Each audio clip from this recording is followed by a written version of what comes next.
Welcome into the ArtGibbs Sports Business Podcast. Happy to have you here today. In this episode, we've got a very special guest, Jeff Benedict, the author of the Dynasty, about the Patriots dynasty, one that it will probably never see again, at least in the NFL.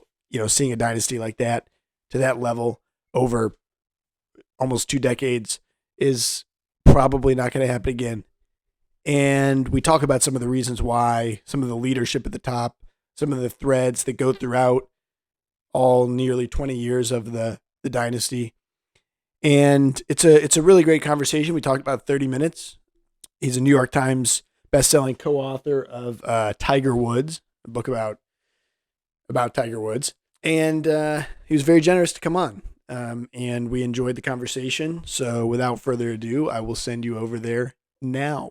All right, so we're joined here by Jeff Benedict, the author of The Dynasty. And one of the main threads that I kind of noticed going throughout the book was Kraft's kind of steady hand at the top in a lot of this stuff. And one of the really first sort of major divergences that he had compared to kind of the consensus in the rest of the league was in his, pursuit of Belichick.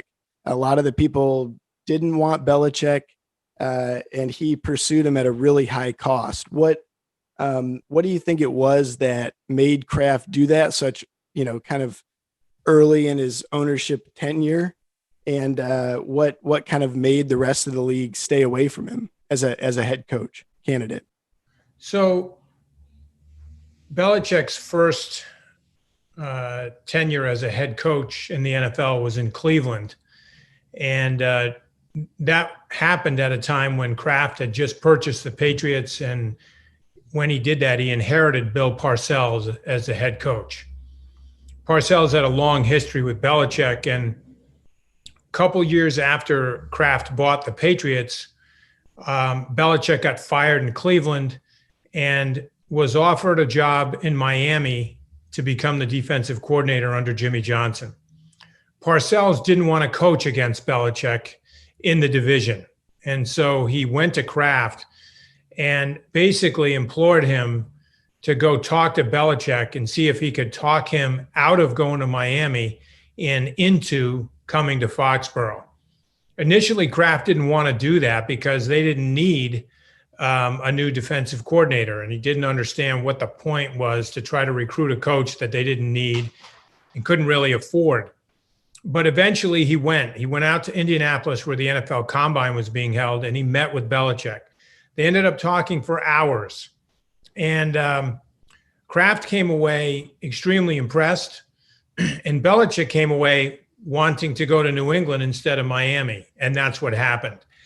And during Parcells' final year in New England as head coach, Belichick was there as a defensive coordinator.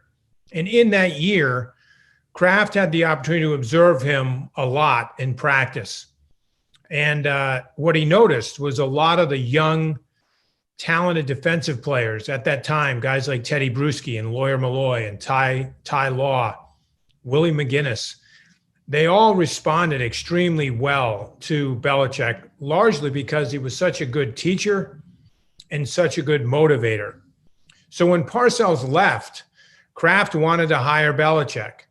The only reason he didn't do that at the time was because of his distrust for Parcells and therefore distrust for anybody else who was close to Parcells, and that was Belichick. So instead, he hired Pete Carroll, and for 3 years, Pete Carroll coached New England, and during that entire time, Kraft was wishing he had signed Belichick.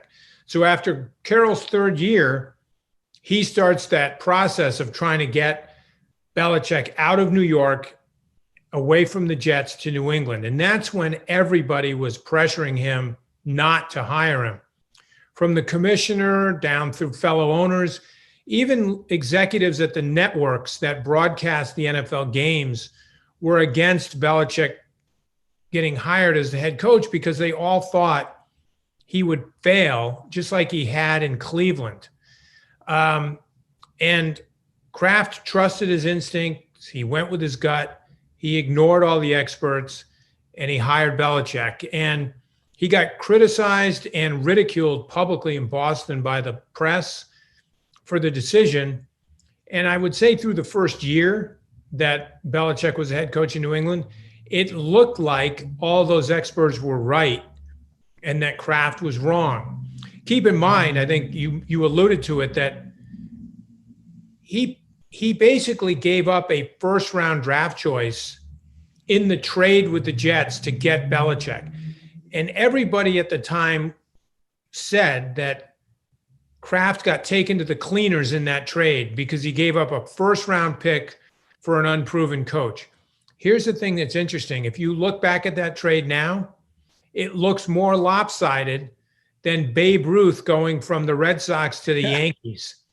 6 Super Bowl titles later, I think Kraft got the better end of that deal. Sure. Yeah. Yeah, of course. And kind of similarly, Belichick himself early in his tenure at New England, kind of, I guess it was Brady's second year. He felt that Brady was the best quarterback that he had, but yet he kind of refrained from starting Brady over Bledsoe until Bledsoe's injury. Was that him just sort of being so early in his tenure? Was that pressure from Kraft, with Bledsoe having just signed the large contract, or what sort of drove him to refrain from putting in Brady earlier, prior to Bledsoe's injury? Well, if we look at the timeline, in 2000, just a couple of months after Belichick became the head coach in New England, he participated in his first NFL draft.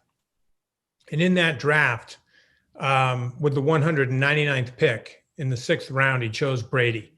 By that time, the Patriots had selected a whole bunch of other players in different positions that they really needed to fill. About the only position that the New England didn't need to fill in 2000 was the quarterback. And that's the biggest reason that Belichick didn't draft Brady earlier in the draft. The larger question is, why did every other coach for every other team overlook Brady? Belichick was looking at Brady from the very early rounds, and he kept noting that he was still on the board. He's still on the board as the draft dragged on. And finally, he pulled the trigger and got him. And then they went through that first training camp in 2000, and Belichick had to make a big decision, which was whether to keep him, Brady, or cut him. They had 3 quarterbacks ahead of him. So in addition to Bledsoe, who was the superstar, they had 2 very quality backup quarterbacks, both of whom were better than Brady at that point in time. So the first big decision that Belichick makes is keeping Brady on the roster in 2000 as a 4th string quarterback. That was unheard of at the time, to carry 4 quarterbacks.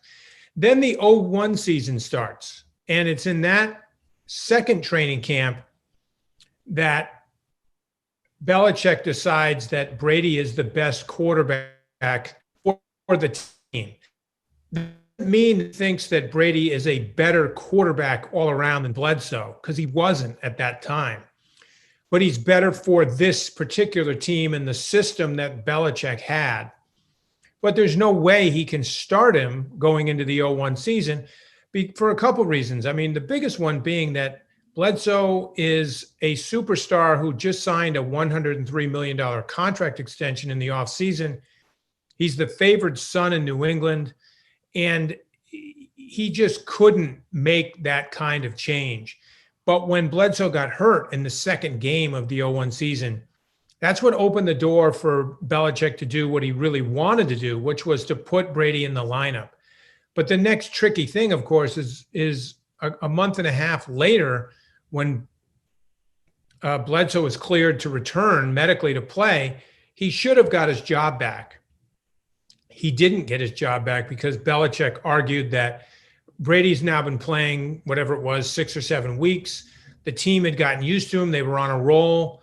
He didn't want to mess up the chemistry, and he stuck with him. And that was a really gutsy move by him. And I think the only reason it was allowed to stand was because Brady kept winning.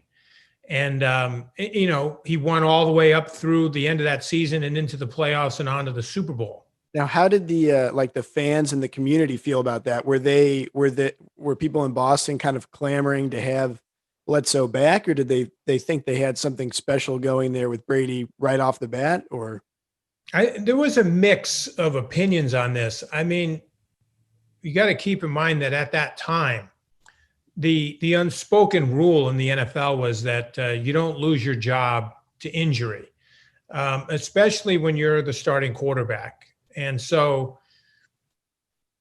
the tradition was that when Bledsoe came back, he should have got his job back. And he really didn't even have a chance to compete for his job. Belichick had made a decision. And so it was controversial. There were a lot of sports writers and fans who certainly had observed that Brady had done a good job while filling in for Bledsoe. But there was also there were a lot of folks who thought Bledsoe should get the job back. And there were even players on the team who felt like he should have got his job back. And so there was some division, but there were also a lot of players who said, hey, this kid's done really great. They rallied around him. And again, I just say that I think it was Brady really earned his job because he performed so unusually well for a guy who had never started prior to that year. Yeah.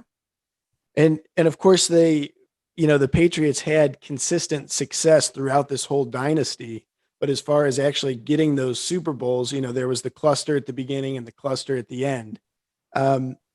Did the presence of Garoppolo have any effect on Brady? And did it in any way sort of lead to that second cluster of Super Bowl play? Or was it just kind of a coincidence that sort of occurred right around the time that the Patriots kind of went back to their Super Bowl winning ways?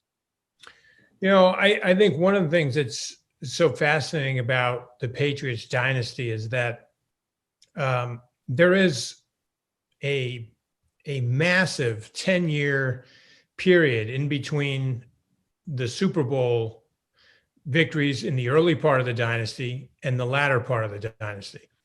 There's no precedent in NFL history for a team to win 3 Super Bowls, then go 10 years, a decade without a Super Bowl, and then come back and go to 5 more and win 3 of them with the same nucleus. Top. Yeah. And I think that is a tremendous, that says a lot about the core, the owner, Robert Kraft, the head coach, Bill Belichick, and the quarterback, Tom Brady.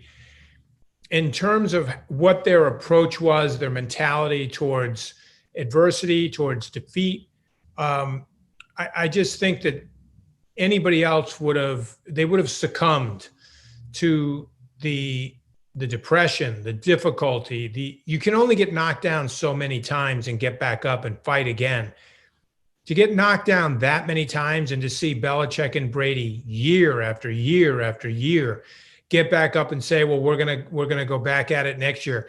Keep in mind how many times during that 10 years they came so close to winning more Super Bowls. In 2007, they went undefeated in the regular season and then plowed through the playoffs and then lost the Super Bowl to the Giants in the last minute. Yeah. And then, in an incredible play that's, unprecedented. And then a year later, Brady blows his knee out and misses a season. And then a few years later, they face the Giants again in the Super Bowl. And again, on a crazy play, they lose to the Giants a second time in the Super Bowl. And then there's a bunch of times in there where they go deep in the playoffs, AFC championship games, losing just by a whisker. To keep coming back, I think that's a lot of what the Dynasty, the book, is about, is what is it about them that gave them the ability to keep getting up off the canvas and going back to work. And then by 2014, you see this remarkable resurgence, which in a way it's not a resurgence in the sense that they rebuilt everything. because the core is the same. But by 14, there's a machine-like production schedule for this team where the Super Bowl becomes like a date on the calendar. They're there almost every year. In the final 6 years of Brady's tenure in New England, they basically have a date with the Super Bowl almost every year. Yeah. Yeah. And speaking of kind of getting, dealing with adversity and, kind of go into the mattresses, they had some setbacks. Obviously they had the Aaron Hernandez thing. And, but something that I found was kind of almost unprecedented. You don't see it in a lot of other sports leagues, where the league itself kind of, during the Deflategate situation, kind of relentlessly pursued their star and their top team, almost to a level where it was unfair and deemed illegal, basically. Why do you think the NFL came with such vigor at the Patriots during that Deflategate situation? So there's a couple things. And I think number one is, if you go back to 2007, and historical perspective is important here, the Patriots did get caught in 2007 filming the Jets in a regular season game in violation of NFL rules. Now, look, the players weren't involved in that. Ownership wasn't involved in that. But the coaching staff was aware that it was going on, allowed it to go on, got caught, admitted it, and got penalized. I think that that's important. And then the other thing that's important historically is, remember that by 2014, when Deflategate starts, which is technically started in January of 15, so it's the playoffs at the back end of the 2014 season, by then the Patriots have won so much, so often, that the degree of jealousy and envy in the league toward this team is unparalleled. And so I think that, plus the fact that they had a prior instance that gave some presumed validity to the second claim of deflating footballs, had a lot to do with it. But here's the thing. In the NFL's zeal to punish the Patriots for something that they could never prove that the Patriots did, it was an effort on one hand to placate the other teams and the fan base in the NFL, to show that the league was not playing favorites with New England. What the league really did by coming down extra hard on New England was they really punished the rest of the league, because the amount of fire that they've put under the New England, this is an organization that doesn't need external motivation to begin with. Well, all the league did was give them a lot more motivation to pound everybody into the ground. I mean, keep in mind, when the Deflategate accusations were levied by the Indianapolis Colts in January of 2015, the Patriots hadn't won a Super Bowl in a decade.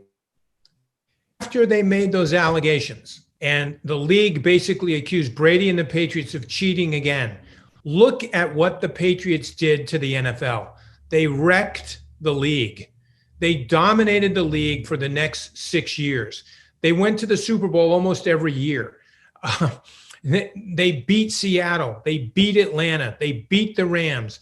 They came inches away from beating the Eagles. I mean, I think if you went back and did it all over again and you were really thinking about it, you might have just left that one alone, because that's like taking a stick to a hornet's nest and giving it a big whack and turning everybody loose. And that's what happened really in New England.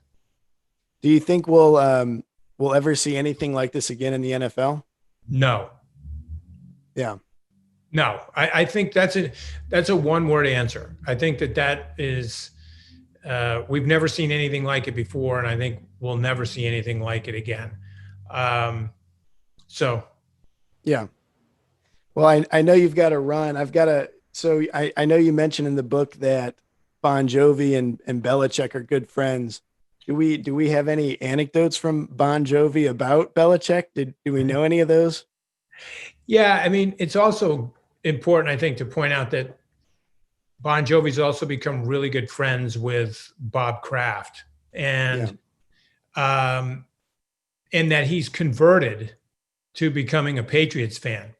Remember, Bon Jovi was a Giants fan. He's a Jersey boy. And he fell in love with the Giants when Parcells and Belichick were coaching the Giants to those Super Bowl championships in the 80s. I think that, one of my favorite stories in the book is in the final year of Parcells coaching the Patriots, he takes the Patriots to the Super Bowl against the Packers at the Superdome in New Orleans. And there's a great anecdote where in the last practice that the Patriots had before the game, which they had at the Superdome, Bon Jovi's about the only guy who was allowed on the field other than the team. That shows you the kind of relationship he had with Belichick. Kraft was there, and he noticed him there, and he walked up to him, and he said, "Tell me about your friend." And Bon Jovi said, "You mean Belichick?" And he said, "Yeah." That's the time when Kraft's trying to decide whether to hire Belichick to succeed Parcells. And Bon Jovi tells him some personal things about Belichick to sort of remind him that Belichick's a good guy. He's someone that he's really good friends with. Well, after that conversation, when practice was over, Bon Jovi and Belichick walk back to the team hotel from the Superdome. And they walk with Bon Jovi's manager and a couple of other rock stars that were with him. And along the way, they stop and get some drinks and are sitting out on a street in New Orleans drinking together. And to me, that was just this incredible. It's really hard to picture Belichick that way today, but that is who he was. And I was thinking, imagine walking down a street in New Orleans back in the late 90s, the day before the Super Bowl, and to stumble along and see Bon Jovi and Bill Belichick sitting on a curb, drinking Hurricanes and going, what? But it's a great moment in the book, and it was one that was fun to write about. Oh yeah, it shows some great color around Belichick. Yeah. Well, thank you for doing this. It's a fantastic book. I would encourage everybody to go read it. Like you said, I don't think we'll ever see anything like this again, and it's so recent and fresh on our memory. And this does a great job going through it, providing details and memorializing what is, probably a once in a lifetime type thing to be a part of. Yeah, it was a privilege to do it, and something that I had set my mind on doing for a long time before I actually got to write it. So, well, great. And thank you for doing this. All right. Thank you. Have a great day.